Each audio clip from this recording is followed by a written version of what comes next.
Anda kembali menyaksikan Nusantara Economic Updates. Pemirsa, kita update perdagangan bursa saham domestik pada perdagangan sesi pertama hari ini per pukul 9:45.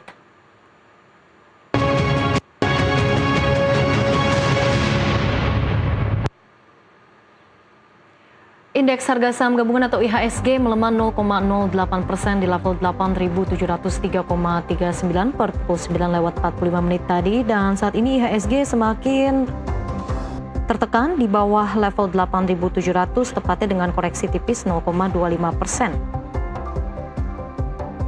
Pagi tadi IHSG dibuka di zona hijau setelah ditutup naik 0,9% ke 8.710 pada perdagangan kemarin. Selain berhasil mencetak rekor penutupan tertinggi baru, kapitalisasi pasar kini telah menembus lebih dari 16.000 triliun rupiah. IHSG semakin dekat menuju level psikologis 9.000, hanya dibutuhkan tambahan sekitar 3 atau 4% untuk dicapai. Optimisme semakin meningkat jelang akhir tahun. Potensi window dressing pada Desember diharapkan menjadi peluang tambahan bagi IHSG. Sementara itu, investor tengah menanti kepastian penurunan suku bunga The Fed yang dapat melonggarkan likuiditas dan mengalirkan kembali arus modal ke emerging market seperti Indonesia. Di saat yang sama, ekspektasi percepatan belanja pemerintah tahun depan juga diperkirakan dapat menjadi sentimen positif bagi sektor konsumsi dan saham-saham berkapitalisasi besar.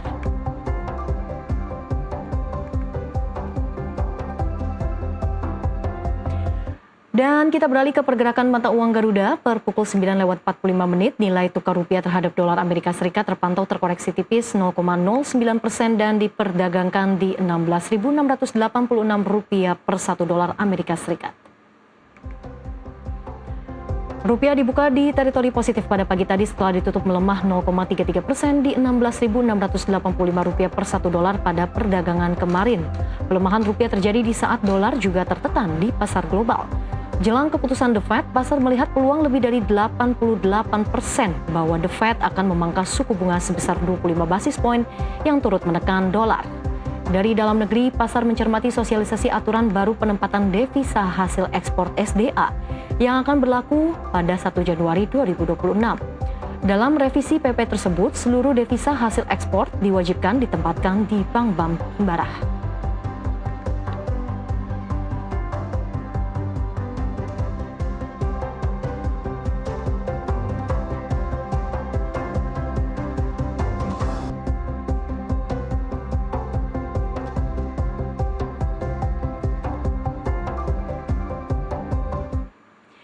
Pemirsa, kita lihat bagaimana pasar saham kembali melaju sementara rupiah masih berjuang mengejar stabilitas jelang keputusan The Fed. Dua dinamika ini kini menjadi sorotan utama pelaku pasar karena akan sangat menentukan arah investasi memasuki akhir tahun. IHSG yang kembali mencetak all-time high dan peluang window dressing yang semakin dekat, seberapa jauh rally ini bisa berlanjut, dan di saat bersamaan rupiah juga belum solid menimbulkan kekhawatiran apakah dapat menjadi penahan laju IHSG dalam waktu dekat. Langsung saja kita akan mengupasnya dalam segmen Business Bites.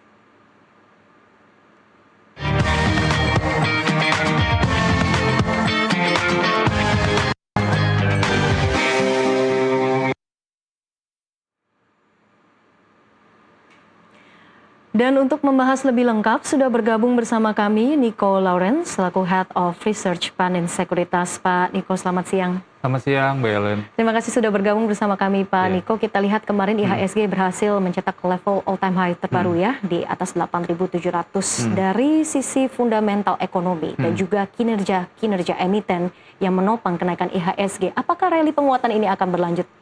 Iya, kita lihat sih sebenarnya secara moodnya harusnya masih bisa positif ya, at least sampai tahun depan kita lihat sih masih positif, karena so far kalau kita ngeliat dari sisi makro side-nya, tone-nya udah lumayan bagus ya. Tadi Mbak Ellen juga udah bahas bahwa ruang pemangkasan The Fed itu ada 88% probability-nya pemangkasan 25 basis point, dan at least kalau kita lihat arah tahun depan itu ada ruang sekitar 1 sampai 2 kali lagi pemangkasan. Apalagi kalau kita lihat kan kemarin Scott Bessent udah menjadi salah satu kandidat buat menggantikan next chairman-nya, menggantikan Powell.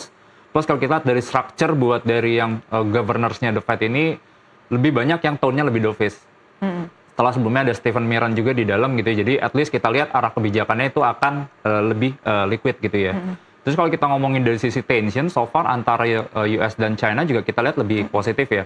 Karena kan deals terakhir ini udah membahas kayak salah satunya adalah udah ada agreement kesepakatan terkait dengan ekspor mineral jarang, udah ada kesepakatan terkait dengan pembelian soybean, dan kalau kita lihat itu tone-nya lebih positif, nggak ada kenaikan tarif lagi. Jadi so far mood-nya antara US China ini lebih bagus. Ini akan positif buat Indonesia karena kita kan mostly jualannya banyak komoditi ya.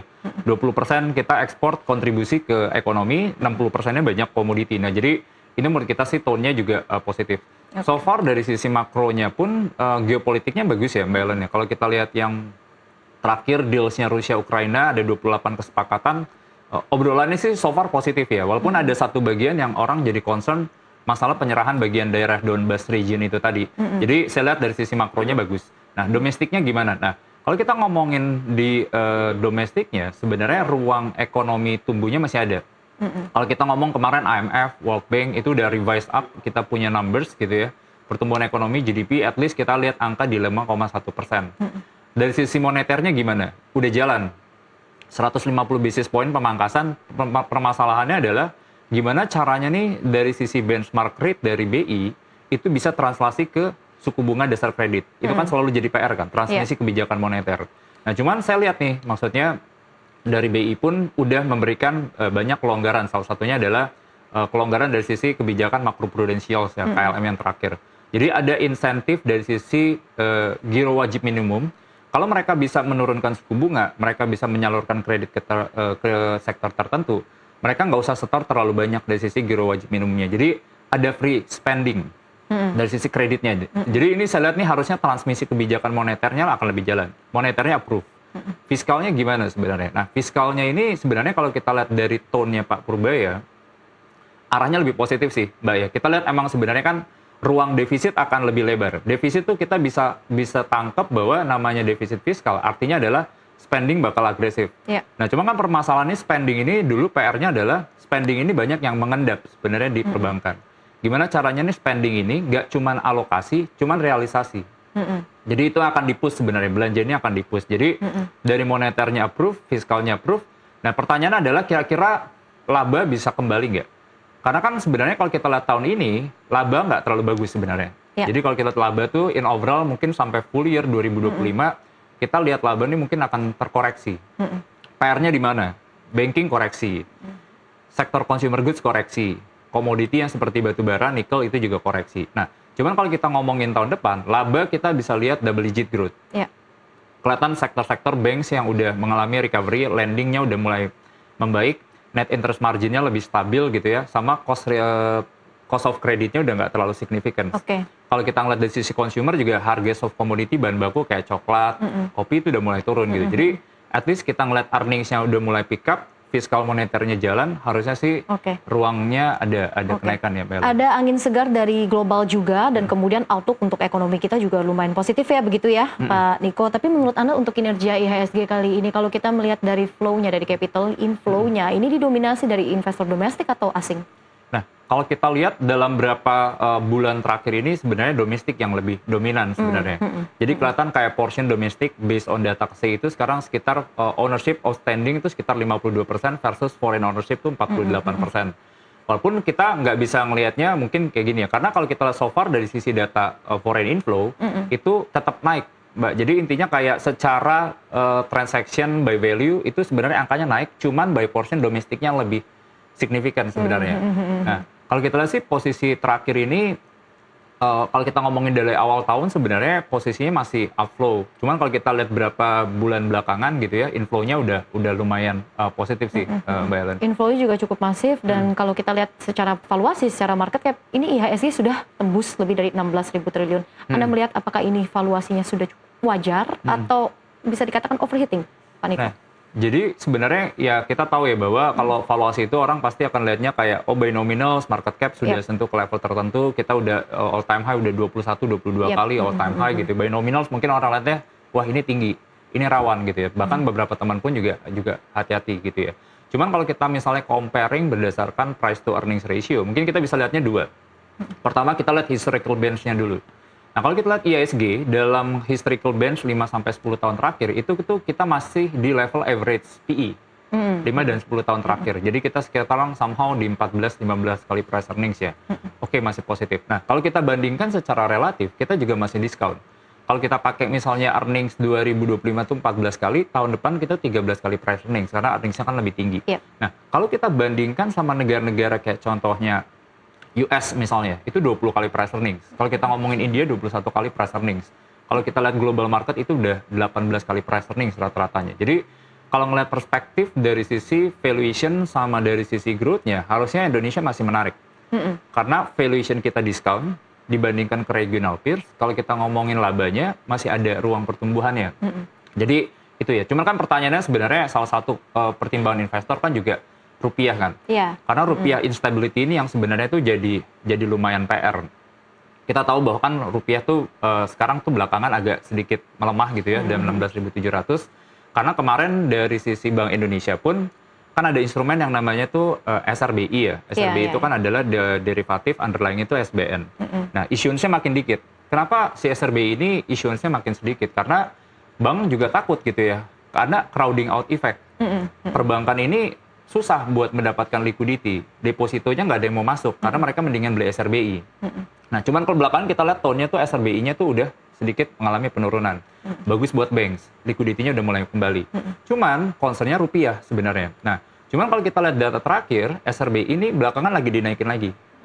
Nah, jadi kalau misalnya SRBI-nya ini udah lumayan pulih gitu ya, maksudnya SRBI-nya udah lumayan naik, at least bisa ada demand terhadap rupiah. Rupiah kita lihat akan lebih stabil gitu. Jadi so far sih kalau misalnya mood-nya sampai akhir tahun 2026, kalau kita lihat based on konsensusnya, harusnya rupiahnya at least lebih stabil. Karena kita nggak ngelihat sebenarnya dolar indeks itu akan mengalami penguatan. Kita akan melihatnya mengalami pelemahan. Kenapa? Sebenarnya sesimpel sebenarnya posisi money supply-nya itu akan sangat signifikan di Amerika. Plus mereka ada 7 triliun utang jatuh tempo. Means harusnya untuk memberesin itu mereka harus kayak issuance uang beredar. Intinya mungkin dari sisi dolar lebih tight begitu ya. Sehingga rupiah juga masih ada room untuk pertumbuhan lebih lanjut dan lebih stabil ke depannya. Baik, dialog akan kita lanjutkan Pak Niko, tapi kita harus jeda terlebih dahulu. Pemirsa Nusantara Economic Updates akan kembali usai jeda.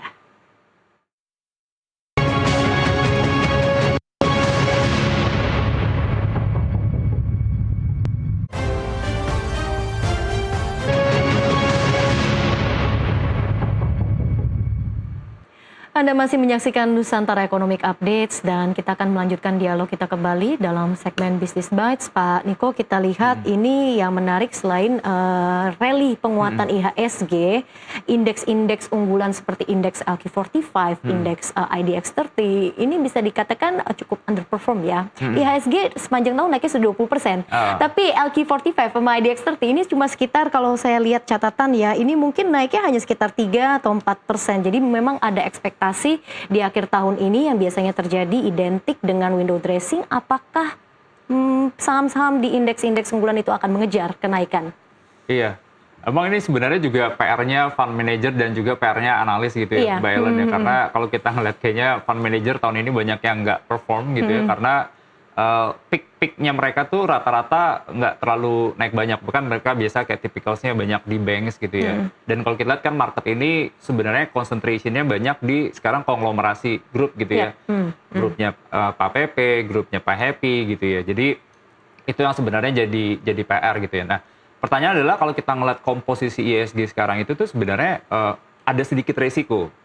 40% itu tuh kontribusinya itu didorong oleh konglomerasi-konglomerasi. Pertanyaan apakah konglomerasi ini masih bisa berlanjut nggak di tahun depan? Ya, masih ada upside atau tidak begitu itu pertanyaannya. Masih ada upside itu ya. Karena kan kita ngelihat ini company yang tipikalnya udah ratusan price earnings ratio, udah puluhan price to book ratio gitu ya. Cuman mungkin saya bisa state bahwa dulu pernah case yang sama ya. Dulu tahun 96 ya, Alan Greenspan zaman-zamannya bubble.com crisis, dia bilang bahwa pasar ini kok irasional gitu ya.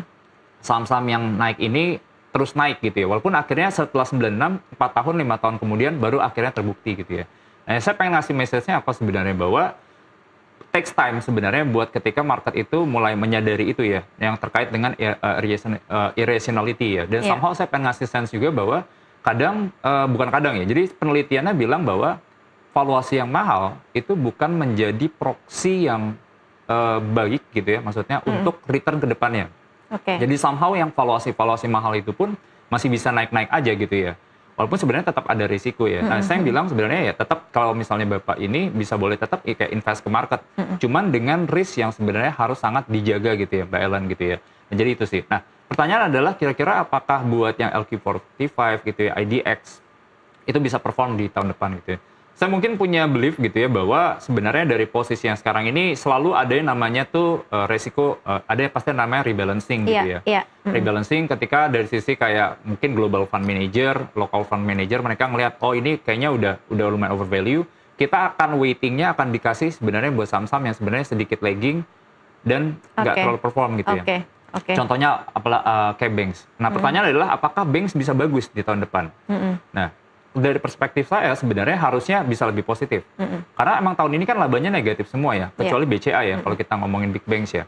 Nah, tahun depan kita lihat tuh akan ada perbaikan dari sisi pertumbuhan kredit. Kita ngelihat ngomongin kredit ini udah di range sekitar 8-10%. Dulu cuma 5-7. Dari sisi funding cost udah pada turun semua sekarang kan Mbak Ellen gitu ya. Beberapa bank pun udah nggak terlalu perang liquidity.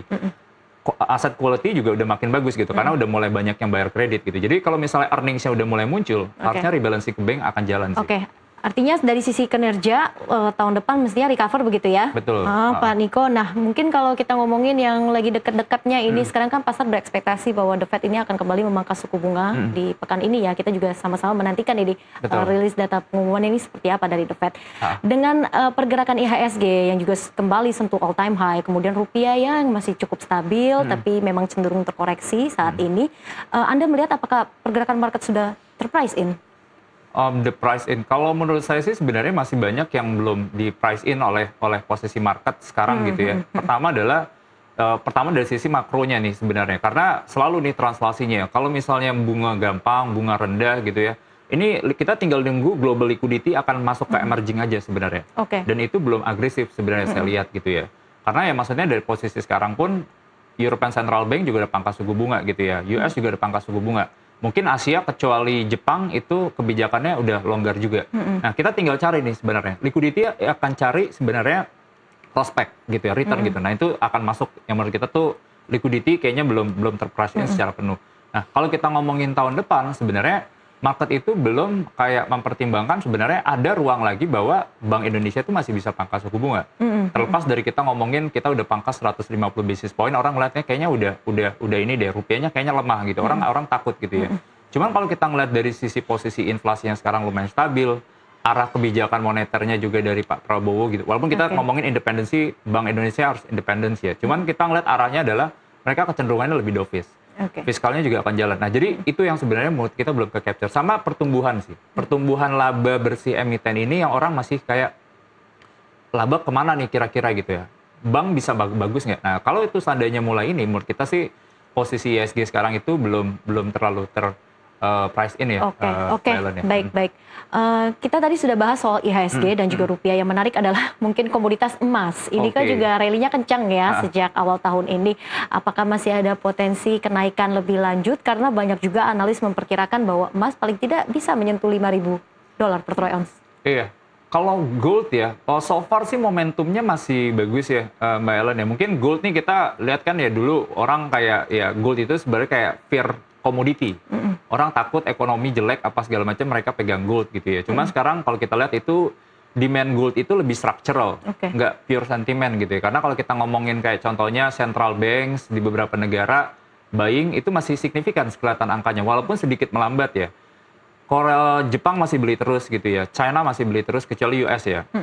Ini dua negara ini beli terus gitu ya. Mungkin pertamanya kenapa sih mereka beli gold di posisi sekarang gitu ya. Karena mereka kan takut ya, ada 7 triliun jatuh tempo utangnya US dollar.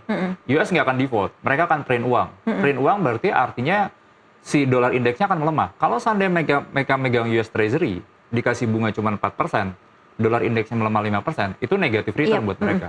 Jadi mereka shifting akhirnya ambil ke emas. Nah jadi emas ini menurut kita sih sebenarnya masih ada gitu ya. Nah terus yang menarik gini sih, kalau kita ngeliat transaksi obligasinya di Amerika itu totalnya gede banget, Mbak Ellen.